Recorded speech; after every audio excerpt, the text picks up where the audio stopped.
Habang papalapit ang halalan, patuloy ang mainit na banggaan sa politika. Ngayon, ang impeachment case laban kay Vice President Sara Duterte ay isang napakalaking kontrobersya sa bansa.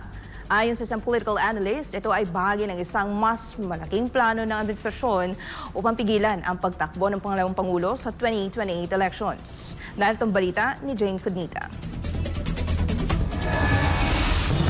Hindi na ikinagulat ng isang political analyst ang isyu ng impeachment case laban kay Vice President Sara Duterte. Ayon kay political analyst Froilan Calilong, maring isang estratehiya ng kasalukuyang administrasyon ang impeachment upang tuluyang hadlangan ang pangalawang Pangulo sa pagtakbo muli at maghawak ng anumang posisyon sa gobyerno sa 2028 elections. Ito ay dahil daw sa kanyang potensyal na impluwensya sa mga botante at ang matataas niyang numero sa mga pre-election surveys. So the impeachment is actually a way to perpetually ban her from running and from participating in any government function. And I think this is also a way by which the current administration would want to silence the Duterte camp, and in order for them to become a minority opposition. Kinwestiyon naman ni Calilong kung ano nga ba talaga ang dahilan ng ilang mambabata sa pagpabor at pagpirma sa impeachment laban sa Vice-Presidente. Sa halip daw kasi na magsagawa ng masusing investigasyon upang alamin ang punot dulo ng kanilang mga alegasyon, tila inuuna pa nila ang pansariling kapakanan. Ano ba talaga ang dahilan kung bakit sila pumirma? Ano ba talaga ang rason behind this? Is it because of motivation behind the additional monetary incentives?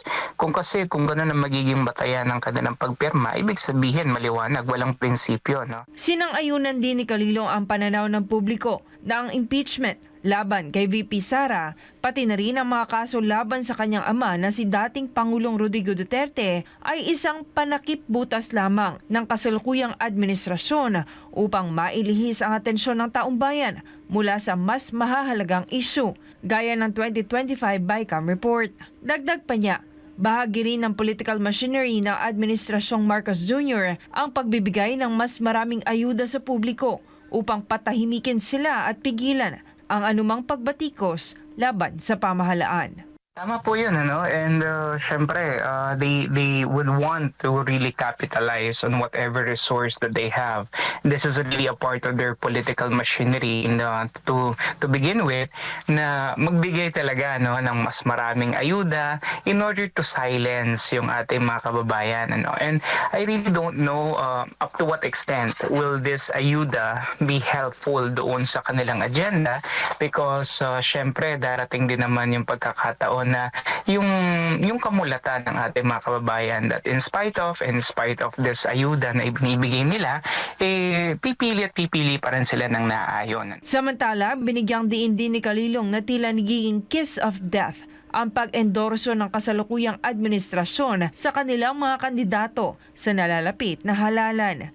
Paliwanag niya, Yun nga, binabanggit din natin madalas na maaaring yung endorsement ng ating Pangulo sa kanila may be regarded as a kiss of death, na kung saan instead na makatulong, baka lalong makasama doon sa kanilang mga senatorial bid, because let's face it, medyo unpopular naman talaga yung current administration. May mga problema sila regarding the reform agenda, may problema sila sa pagbababa ng presyo ng mga bilihin, lalo-lalo na nga ngayon na tumataas at napataas ang presyo ng karneng baboy.